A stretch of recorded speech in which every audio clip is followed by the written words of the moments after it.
Hello everybody, Rogue Fox here, and welcome back to another episode of Truly Bedrock. This is episode 5, and in the previous episode, we finished creating the butcher shop slash semi-automatic cow farm that you see right here behind me. So this butcher shop is the first building of the village that I want to create in this area, and for those of you who didn't catch the last episode, the idea for my base is to have a village to go with the whole village and pillage update theme. So we are going to build a village, and each building I make, at least in this area, is going to house some sort of farm or redstone contraption. So the first thing we did was create an automatic or semi-automatic cow farm to cook up some meat, and that way we have a food supply. Slag has a food supply because we made a deal with him for the elytra and gunpowder, and we also have a food supply that we can sell at the shop. So this is, again, the first of many buildings that we are going to make this season. Also, at the end of last episode, we did get our nether star, and I said I would craft up my beacon, and I did do that. So what we're going to do right now to start off the episode is meet up with DB, because he has a bunch of emerald blocks that we can use to create our fully powered beacon. And we are heading down the blue tunnel where there's DB right there. He just appeared out of nowhere. Hey DB. Hey, how you doing? Good, how about you? Not too bad. Alright, so I heard you have a pretty awesome raid farm that has some pretty good drops, especially when it comes to emeralds. I do, that's right. There's some there. Oh, very nice. Oh yeah, I forgot they changed the textures to that. I like those textures, actually. Yeah, have a look. Alright, very nice. Take a look at them. Yep, authentic. They are in fact emeralds. Yeah. Alright, so I guess what the deal is, and I'm actually quite surprised that you had that many emeralds on hand, so I do need 2 stacks and 36 blocks of emeralds, and you just came up with that, like, basically right when I asked for it, so... yeah, I've got chestfuls of emeralds. It's crazy. That farm is just amazing. Yeah, I'm gonna have to check that out for sure. But, so you were asking for 15 diamonds per, or for the whole setup? Yep. Okay, yep. Cool. So I do have my diamonds. Now, I was being a little bit nerdy, and I was doing the math on that. So I'm paying 1 diamond for 10.9333 blocks. Is the math on that? Well, that sounds like a good deal. Yeah, it does seem like a good deal. So there are the 15 diamonds right there, sir. Okay, and I hope I have inventory for this. I actually have space. I have stack. 3 open slots, so that should work out. Ooh. Sweet. Yep, and now my inventory is full as usual. Thank you very much, DV. It was a pleasure doing business. No problem. And yeah, I really do need to check out your raid farm there. Well, I am going to be setting up a little shop, and you'll be able to buy tokens to use the farm. So keep an eye out for that. That's a really good idea. I've done some working out, and you get about a chest worth of loot each time. So you're basically paying for a full chest of loot. Wow, that's actually a really sweet deal. So what do you think on? I might have to use that. What do you plan on charging for a token? Do you think? I was thinking 1 diamond block. Diamond block. Okay, so 9 diamonds. I 9 mean, diamonds, yes. Yeah, for a whole chest full of loot, I think that's that's fair.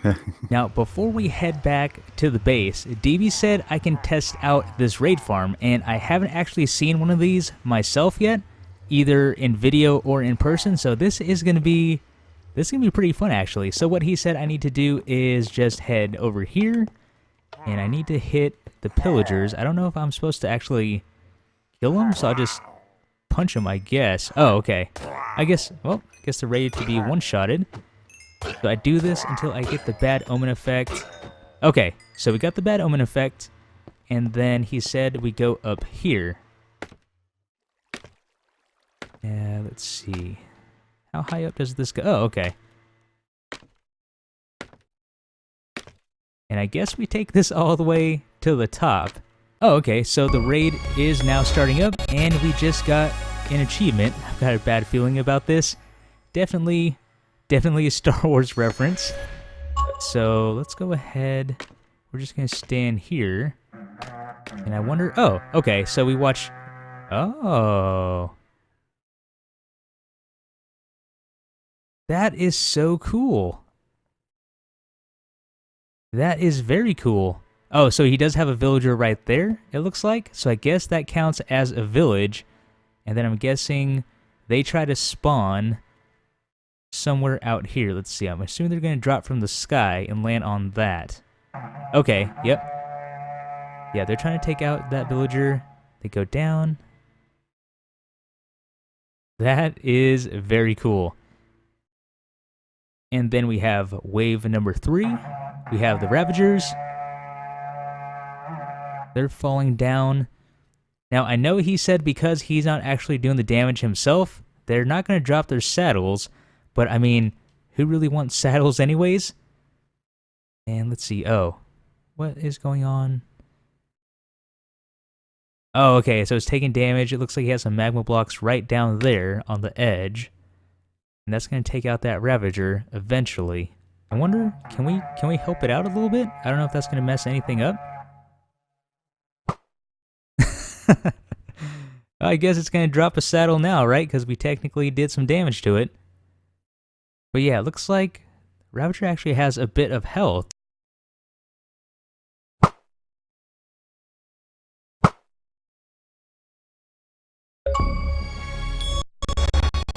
Oh, cool. So we got 2 achievements from doing this. All I did was shoot an arrow at the Ravager, a couple arrows. So, alright, 2 achievements. I'll take that. It's very nice. And, alright, so we just got ourselves Hero of the Village. Now, I'm assuming I'm going to get an achievement for that as well. So, I think the raid is all done now because we got that. So we can just go ahead, head back down, and check up on the loot. Alright, we are back down in this lovely area that DB made, and let's go ahead and check up on our raid loot. So he said we get about a chest worth of stuff, and he is indeed correct. So there are 30 emeralds, we have a few totems, some saddles because we actually did some damage to the Ravagers, got some iron stuff, we have a book, pretty decent book. Yeah, this thing is really cool. Yeah, I really like this. That raid farm was very, very cool. So we definitely have to use that again. And I'm going to go ahead, I'm going to ask DB if he has an actual tutorial for that. And then a card should be popping up in the top right corner. And then, of course, I will have a link to his video down in the description below. So I'll either post a link to his episode where he made the farm or a tutorial if he has one. So I'll go ahead and follow up on him with that. Because, yeah, this raid farm is super awesome, and I know him, Groova, and Prowl have all been playing with the new mechanics of everything. So I know they're also working on iron farms, so I'm super excited to see what they come up with as far as that goes. But, whoa, hello, we got a whole army of pigmen here. But with that being said, we do have 2 stacks and 36 blocks of emeralds from DB's raid farm. So now we can go ahead and make ourselves a full-on beacon. Before we get started on today's project, or projects, depending on how much time I have today and how much I actually get done, we are going to head over to the shopping area and check on our profits to see if we sold anything. And, man, this is looking really good. So Zoe has been working on the Nether Hub, and I don't know if anyone else has been working on it with him, but I know Zoe has been working very hard on all of this, and yeah, all of this is looking so amazing. So that last room that we just went through, that wasn't there the last time I came through. So, like I was saying, we are going to head to the shopping area, and we are going to check on our sales, because, as I was saying, steak has been a big seller since the last episode. So I want to see if we have sold out or not, and more shops are... It's a gumball machine. That's so cool. So that is Liara's... I was wondering what that was. So that is Liara's concrete shop. And let's take a look. Ooh, yes. So we sold all of our golden apples. We'll just go ahead and take all of these. So we have ourselves 17 diamonds so far. No one has bought any potions. Okay, cool. So someone has bought 5 half stacks of beef. So I'll go ahead and fill that right back up. And there we go. We have placed our stakes back in, and I do need to make more golden apples. So that is done. We have a llama trying to get inside our booth here, and it has been a couple days since I last recorded when we used DB's raid farm, and his shop has come up right next to mine. So he does have his raid tokens for sale, as he said he would do, so that is very cool. And then of course he is selling all of his drops.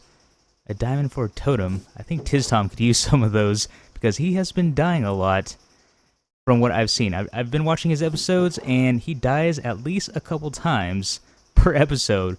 So yeah, that's very cool. And I know he's selling his beacon bases around here too. Yeah, beacon base, 15 diamonds. So I don't think anything else has come up.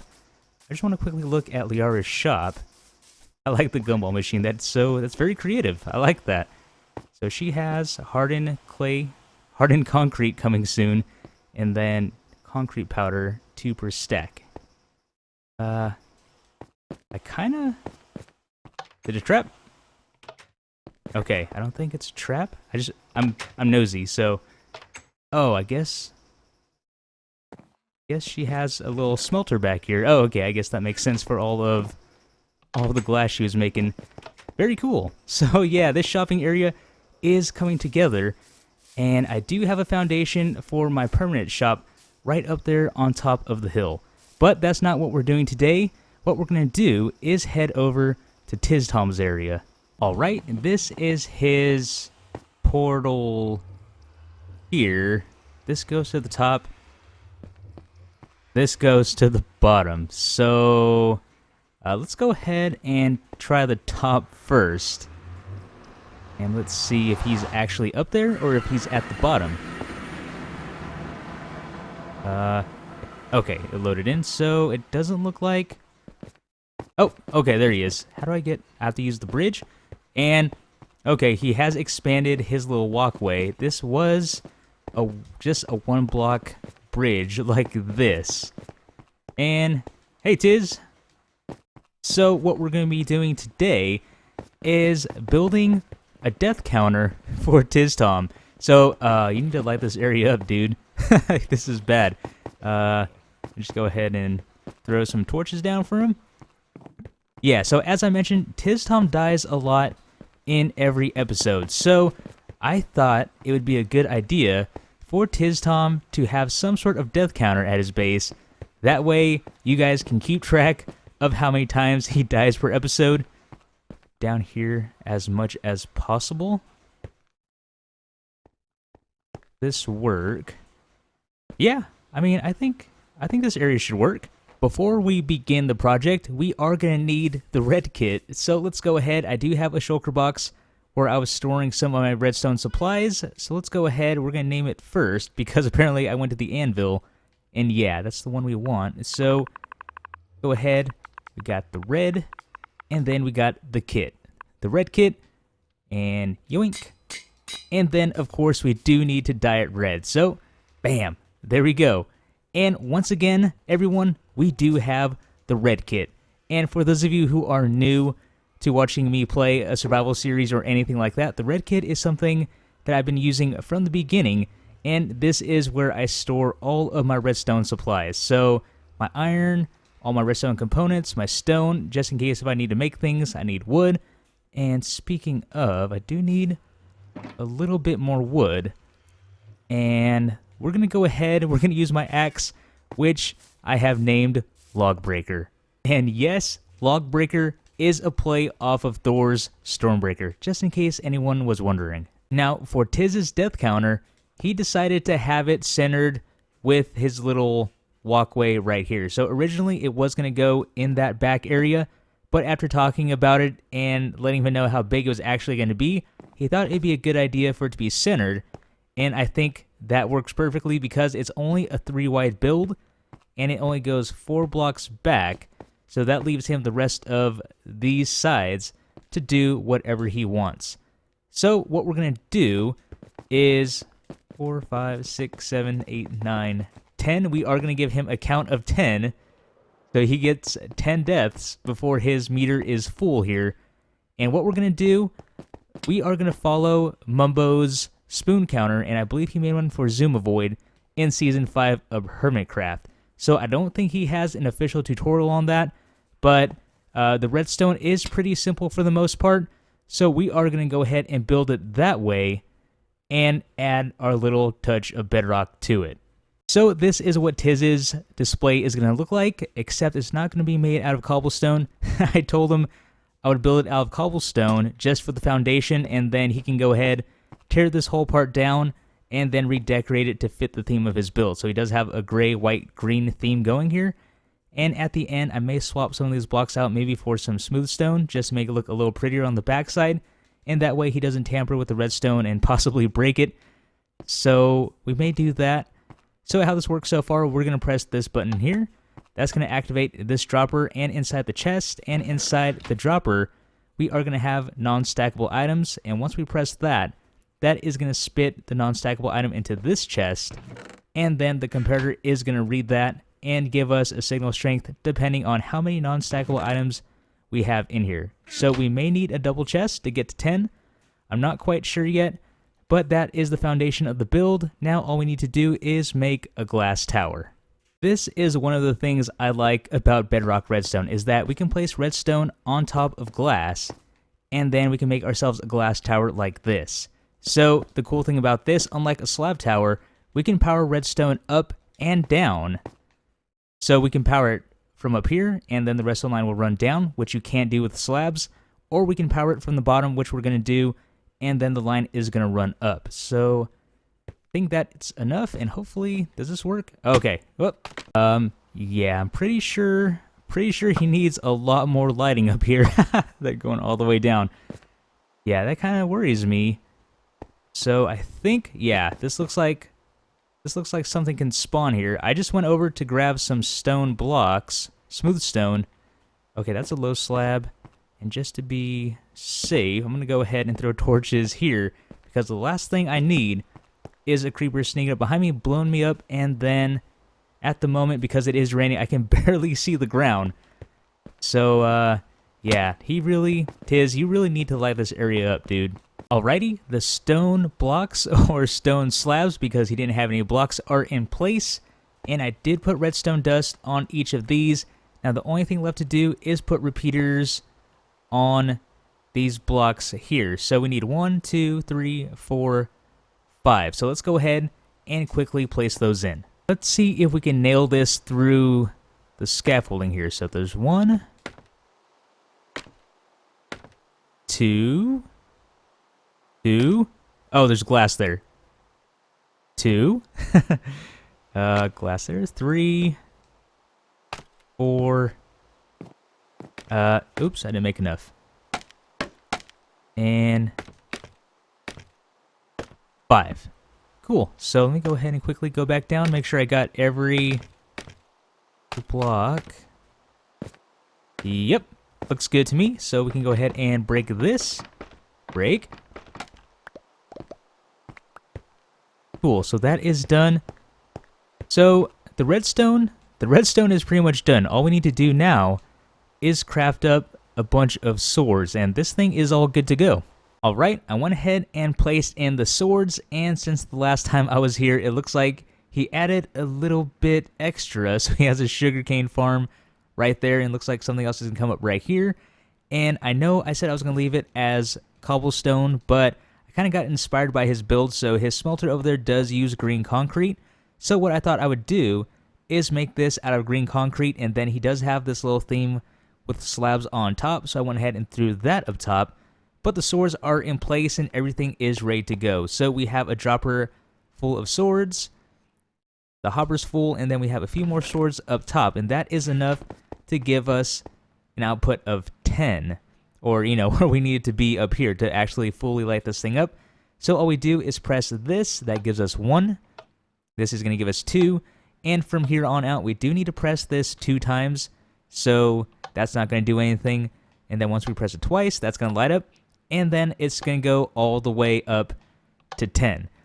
Now, unlike the compost counter that I just made, or the composter counter that I made the other day for my tutorial, this does not automatically reset. So unfortunately, what we have to do is remove these by hand. So when he's all done, we just pull the swords out like this, and you can see the redstone lamps turning off.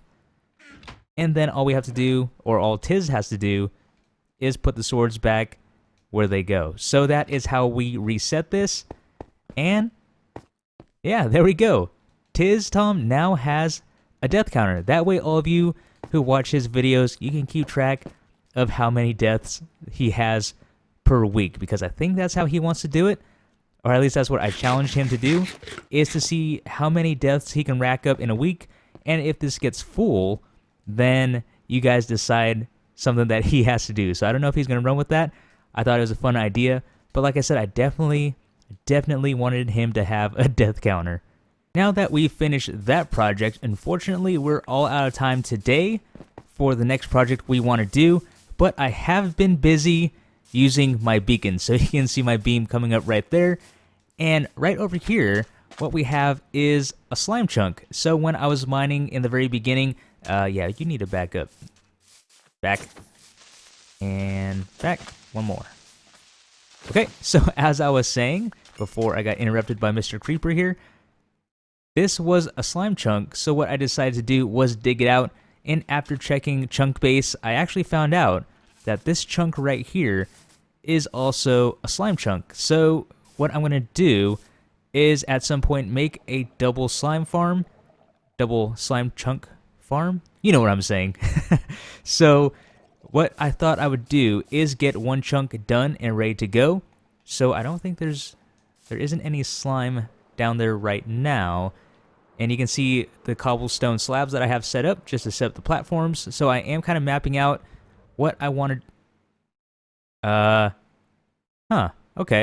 That was very weird. So it's just me and DB in here. What did I do? What did he do? He's the one who's been AFKing or something, because I know he has his camera account in here right now. Yeah, I don't know what happened, but yeah, we were at the bottom of that chunk, and then it started me back up here, and now I have the actual particle effects for my beacon. So yeah, I have no idea what just happened. But like I was saying, I do have the beginning layout of my slime farm, and I do need to work that out because I totally forgot that I needed space down below for my collection system. So all that needs to come up one block. So we are going to work on that next episode, and it is nighttime, so this is a good time to close today's episode out. So with that being said, everyone, this is the end of today's episode. I really hope you guys enjoyed. This has been Rogue Fox, and I will see you later.